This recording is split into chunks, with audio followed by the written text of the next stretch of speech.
Bentrovati con A Voi la Linea, lo spazio dedicato all'informazione e agli approfondimenti da tutto il Friuli Venezia Giulia. Messa solenne questa mattina in Duomo a Udine per la festa di Ognissanti. A celebrarla è stata l'arcivescovo di Udine, Andrea Bruno Mazzoccato, che nella sua omelia ha sottolineato l'importanza non soltanto dei santi del calendario, ma soprattutto di quelli della porta accanto.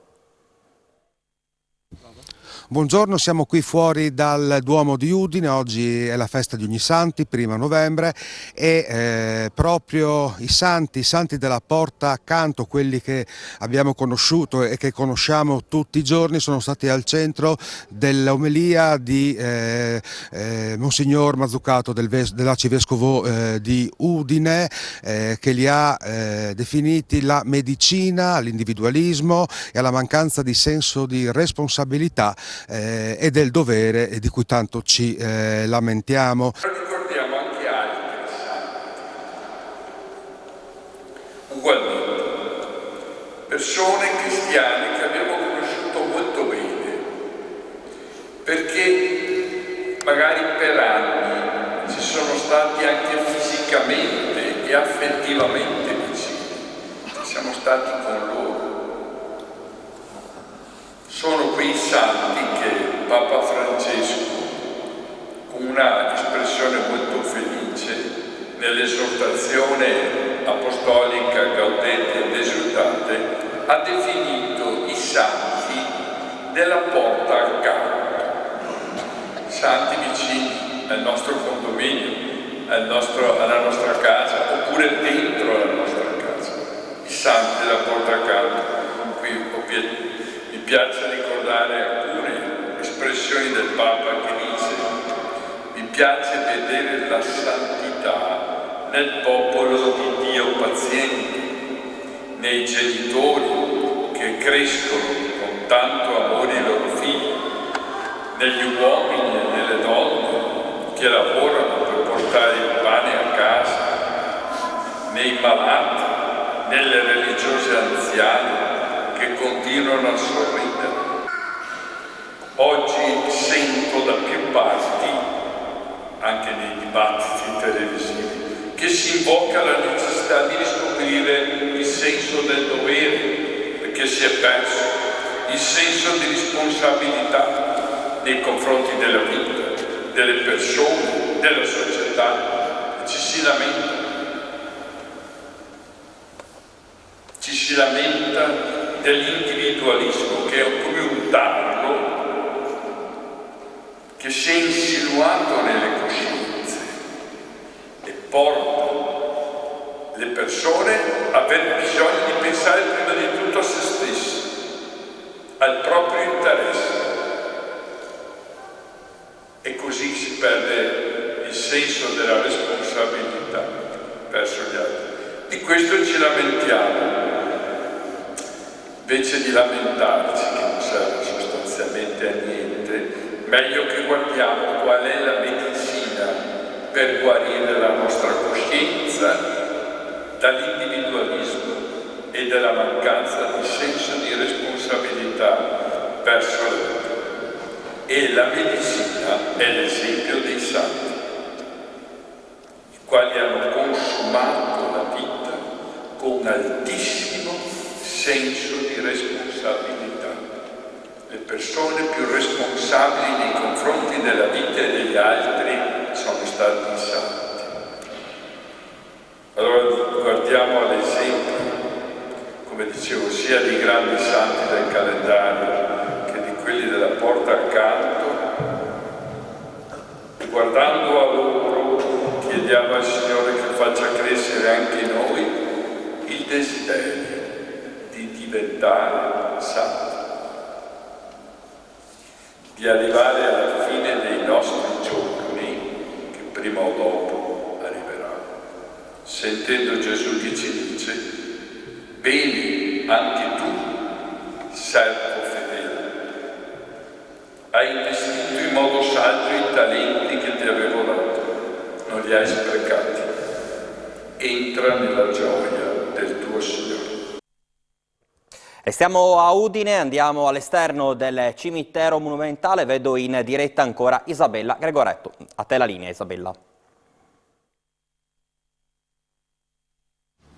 Grazie Alberto, come vi avevo anticipato nel corso del telegiornale, qui l'affluenza è praticamente continua, sono 3 giorni che si continua appunto a visitare i propri cari, a commemorare i defunti, nonostante, lo ricordiamo, la commemorazione vera sia domani. Ma com'è andata l'affluenza anche adesso, dopo il Covid, lei che ha un osservatorio praticamente privilegiato per questo? No, questa è una ricorrenza che le persone ci tengono, al di là poi ringraziando Dio anche il tempo, le persone hanno avuto modo di venire o bene o male, anche questo weekend diciamo che c'è stato un via vai continuo. Via vai continuo. E senta, anche per quanto riguarda costi, perché adesso sta aumentando tutto, si spende... Ma diciamo che siamo in linea come gli altri anni, la gente sotto questa ricorrenza spende sempre volentieri. Può fare un calcolo più o meno anche oggi quante persone avrà visto passare di qua? Ma abbastanza, ma in questi 4 giorni qua, diciamo che da venerdì a oggi c'è sempre stata una grossa affluenza, cioè mediamente tante persone dico, forse più del solito. Forse più del solito. Sì.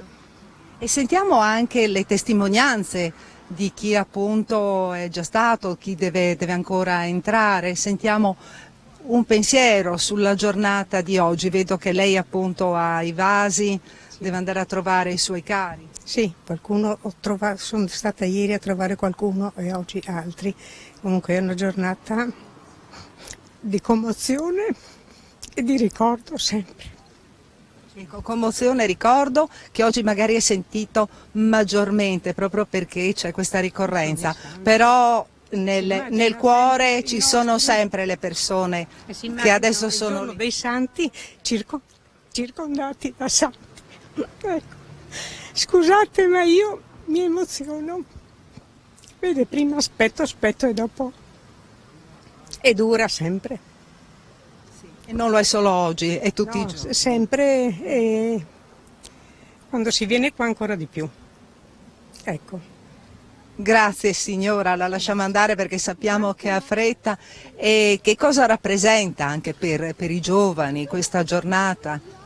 È un modo anche per riconnetterci, per esempio noi siamo venuti a trovare nostra nonna, che abbiamo perso comunque parecchi anni fa, quando eravamo comunque ragazzine, almeno ritrovarli un poco, perché comunque con gli impegni, la scuola, lo studio e tutto quanto, si fa anche fatica a venire anche negli altri giorni su al cimitero. Questo qua è un giorno appunto da dedicare a loro, per venirli a trovare, sì, riunire un po' la famiglia anche in questo modo, perché anche per sentire un po' più vicini, perché comunque anche ci pensi, però almeno li vai a trovare sul cimitero, gli sistemi la tomba, gli metti i fiori, ti sembra di averlo di nuovo un po' lì con te, ci pensi, ci parli, gli racconti magari cosa fai un poco e ti sembra di averla di nuovo lì, come una volta.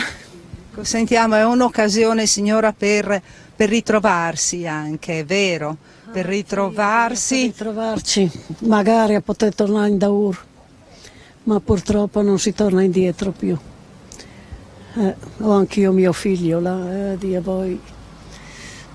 È una giornata quindi per lei? Triste, peggio di così non si può. Questa è triste e Natale è lo stesso.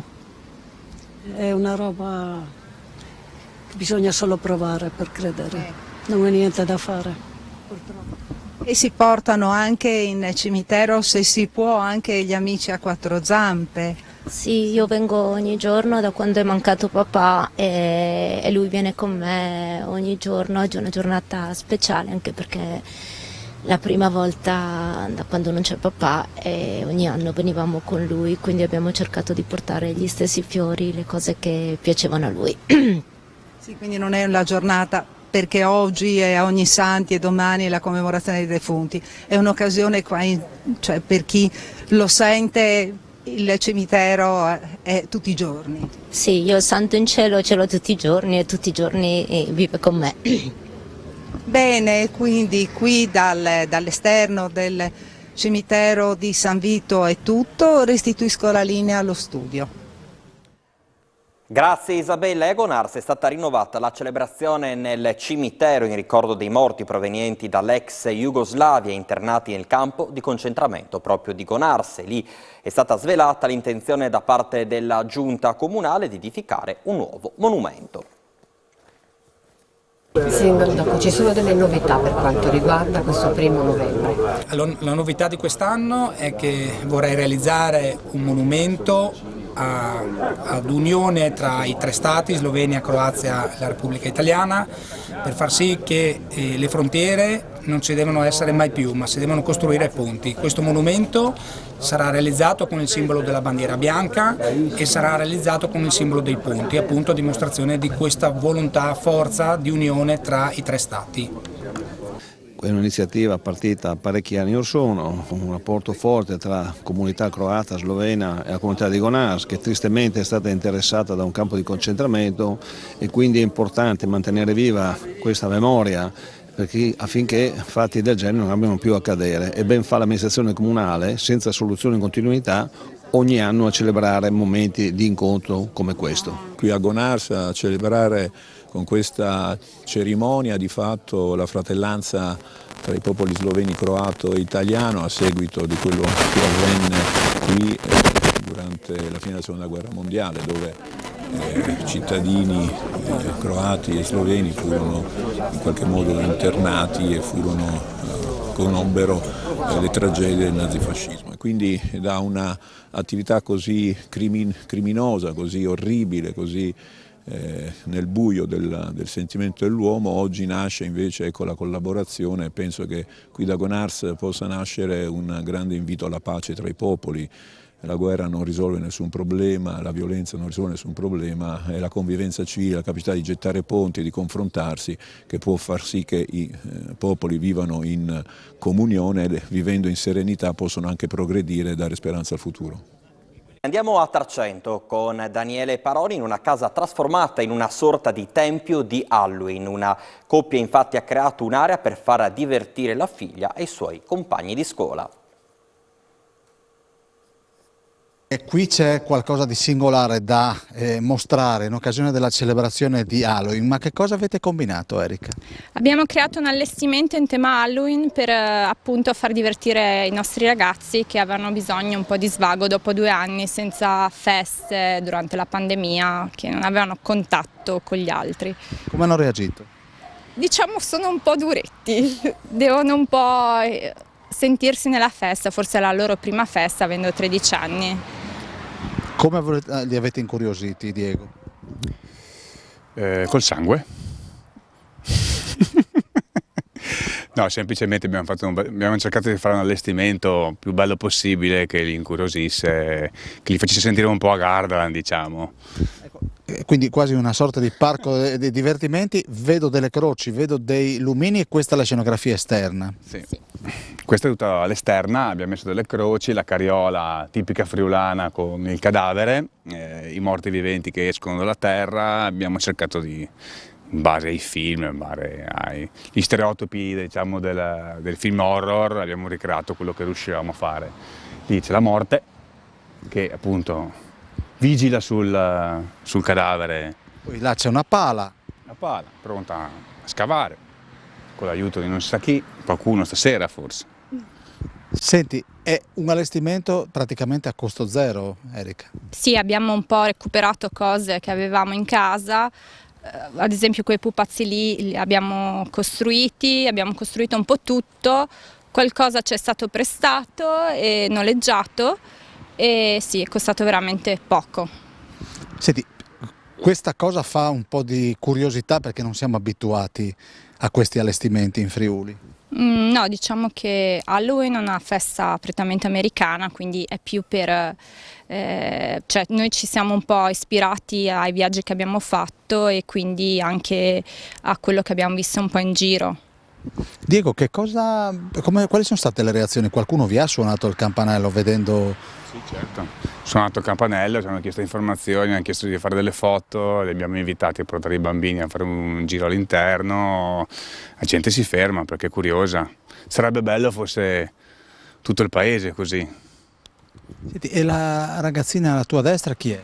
Matilde. Matilde, ma tu che sei, ecco, chi mi rappresenti con questo vestito rosso fuoco? Io sono un vampiro e diciamo abbiamo pensato di fare i vampiri appunto ricchi, come dire, perché appunto noi ci siamo vestiti in questo modo perché... Io tra l'altro ho approfittato dell'occasione perché i vampiri escono solo col buio, no? Esatto, infatti c'è una fantastica luna e c'era un bellissimo tramonto oggi, quindi era molto bello. Cambiamo decisamente argomento. Il 4 dicembre nella miniera di Raibl torna la cerimonia di Santa Barbara, protettrice dei minatori, oltre che dei vigili del fuoco e pure dei marinai. L'evento, che richiama centinaia di persone, era stato sospeso per 2 anni a causa della pandemia da Covid-19. Per il Tarvisiano si tratta di un appuntamento importante che si inserisce nelle varie iniziative volte al rilancio del territorio. Perché per voi è importante riprendere, e soprattutto riprendere con un'attività che era ferma, un evento che era fermo da prima del Covid? Beh, è un'importanza culturale e anche un'apertura finalmente dopo questa pandemia che ci aveva bloccato tutto, aveva bloccato il turismo, aveva bloccato il sistema, quindi per noi è un onore poter riprendere, essendo nuovi gestori anche di tutto il parco geominerario di Cava del Predil, e quest'anno possiamo riprendere questa famosissima messa all'interno della miniera, quindi il Camerone di Santa Barbara, dove ci saranno oltre 200 persone e ci saranno rappresentanze sia slovene che italiane, in cui verrà celebrata questa storica messa. Adesso appunto è il momento di riprendere tutte le attività. Nei giorni scorsi è stato inaugurato il Museo della Dogana. Anche qui ci saranno ulteriori interventi per valorizzare questo punto di riferimento? Certamente, questo qua è un punto strategico. Il Museo della Dogana comunque, oltre ad avere un valore storico, è il primo anche a livello nazionale, ha un valore molto importante a livello anche delle culture e delle zone limitrofe con cui noi collaboriamo, sia gestioni museali, sia gestioni tradizionali, e quindi coinvolgere sia le popolazioni di entrambi gli stati e coinvolgere le scuole, le persone, far conoscere le nostre realtà in un'ottica diversa, magari in qualcosa che non si sapeva prima. Quindi è fondamentale per noi dare questa immagine, dare questa informazione culturale e storica della nostra valle. Un messaggio importante è quello lanciato dal Tarvisiano, che ricordiamo appunto essere su 3 confini. Un messaggio che va lanciato anche a livello nazionale, un esempio. Certamente, qua è una qualità che abbiamo appunto di questa collaborazione, questa unione che abbiamo fra i 3 confini, uno dei pochi posti, anche nei pochi paesi, dove ci sono queste culture che si mescolano tra di loro, ma c'è una grandissima collaborazione. Quindi questo è anche un esempio, un invito a tutto il territorio nazionale e anche oltre a venirci a conoscere, a venire a sapere le nostre culture, le nostre tradizioni e vedere come 3 popoli possono veramente condividere e lavorare assieme. Sono tante le iniziative che avete previsto? Certamente, ci sono varie iniziative che partono anche dal discorso scolaresche, che soprattutto per dare una conoscenza in un modo diverso, in un modo innovativo a questi bambini, a ragazzini, con dei laboratori, con degli insegnamenti, con delle gite, con delle illustrazioni spiegate sia da noi che da storici minatori, o come qui verranno fatte anche con dei storici doganieri che racconteranno e spiegheranno quello che è stato. Poi ci sono attività per più grandi, quindi attività di conoscenza, di passeggiate storiche, quindi non la solita passeggiata, ma una passeggiata che avrà lo scopo di far conoscere quello che loro stanno vedendo, quindi con occhi diversi capire, entrare nel cuore delle persone di quello che hanno fatto. E come può una comunità appunto come il Tarvisiano, come qui nella zona della Val Canale, riuscire a farsi conoscere, riuscire a far sapere quelle che sono le sue peculiarità? È un grande lavoro, è un grande lavoro. È una grande sfida. È una grandissima sfida, noi ci stiamo mettendo tutto l'impegno possibile. Noi come Cooperativa per i Servizi Val Canale, insieme alla Sprinter, società che collabora con noi in questa ATI, è da un anno che noi abbiamo ripreso in mano la gestione del Parco Internazionale Geominerario di Tarvisio, quindi è una cosa molto particolare, una storia sulla miniera, sui minatori molto particolare. Adesso abbiamo l'onore e la fortuna di poter gestire anche il Museo della Dogana. Quindi il nostro lavoro, il nostro impegno sarà quello di promuovere in tutti i fronti, per tutte le vie, tutti i canali che ci sono possibili e immaginari, e far conoscere veramente le nostre realtà e il nostro potenziale storico, che è veramente enorme. L'ibuprofene per bambini è sparito di fatto dalle farmacie friulane, una carenza che ha messo in allarme i genitori alle prese con le sindromi parainfluenzali del periodo che stanno di fatto circolando. A spiegare le cause e a rassicurare mamma e papà il presidente di Federfarma del Friuli Venezia Giulia, Luca De Grassi. Trovarlo nelle farmacie della regione è diventato pressoché impossibile. Lo sanno bene i papà e le mamme, molti dei quali sono alle prese con le sindromi parainfluenzali che stanno circolando in questi giorni. A essere diventato introvabile è l'ibuprofene nella forma di sciroppo per bambini, che viene utilizzato soprattutto per i suoi effetti antipiretici. Per fortuna negli scaffali delle farmacie non manca il paracetamolo, che ha effetti similari. C'è una carenza di questi farmaci, ibuprofene per uso pediatrico. Diciamo che comunque il sistema sta controllando naturalmente il fenomeno. Ci sono dei farmaci sostitutivi quali il paracetamolo che possono essere utilizzati, quindi vorremmo rassicurare che la situazione noi pensiamo che si possa risolvere. Stiamo facendo tutto il possibile perché il sistema di rifornimento sia in grado comunque di sostenere anche queste necessità. Quest'estate la situazione era più preoccupante in quanto erano introvabili sia il paracetamolo che l'ibuprofene. Questa è stata una situazione per noi particolarmente delicata perché sono due principi attivi che possono essere alternativi e in quel momento eravamo preoccupati perché due principi attivi così importanti, entrambi in difficoltà. In questo momento il paracetamolo adesso è rientrato da questo momento di crisi e quindi siamo in questo abbastanza ottimisti sulla possibilità di gestire questo tipo di contingenza. Daniele Paroni ha seguito per noi una prova promossa dell'Istituto Magrini Marchetti di Magnano in Riviera. Insegnanti e ragazze che si stanno formando per diventare geometri hanno affiancato dei giovani studenti delle medie per orientarli nella scelta delle scuole superiori. Siamo a Magnano in Riviera dove l'Istituto Marchetti sta effettuando delle prove di volo con dei droni e io sono con Valentino Carnelutti, studente di quinta, che da grande vuol fare? Chi lo sa, vediamo intanto vediamo di finire la quinta, poi vediamo come proseguire gli studi. Senti, com'è vedere maneggiare queste apparecchiature? Fa uno strano effetto perché quando sono arrivato io 5 anni fa non c'era niente di tutto questo e adesso in 2 anni siamo passati dal non avere niente all'avere dei droni e poter anche effettuare dei voli con degli studenti che vogliono provare a queste nuove attività. A che cosa serviranno nella vostra professione questi mezzi? I droni noi del corso CAT li utilizziamo per effettuare dei rilievi aerofotogrammetrici, quindi per effettuare dei rilevamenti più velocemente che con gli strumenti topografici, quindi si può dire che i droni in futuro saranno di importanza per il topografo al pari degli strumenti che attualmente usano. Io vado dal dirigente Marco Tommasi, mi verrebbe da dire i droni i migliori amici dei geometri? Sicuramente sì, i geometri li stanno già usando perché ormai la tecnologia è matura e quindi possono tranquillamente usare questi strumenti per rilevare molto più velocemente, in maniera molto più precisa, la struttura del territorio, la morfologia e le dimensioni del territorio stesso. Senta, il Marchetti si è dotato di queste apparecchiature non da tanto tempo? Da un paio d'anni, l'anno scorso abbiamo acquistato i primi 2 e adesso quest'estate sono arrivati altri 4 perché abbiamo visto che didatticamente possono funzionare molto bene. Io vado al vice sindaco di Magnano in Riviera, Ermacora. Questi ragazzi stanno di fatto effettuando delle foto e delle riprese riprendendo l'area sportiva di Magnano dall'alto, che non sta male.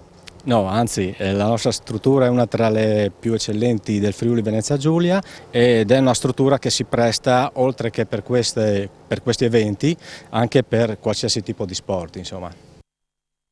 Questo è il nostro ultimo servizio, grazie per l'attenzione, la programmazione su Tele Friuli continua, rimanete con noi.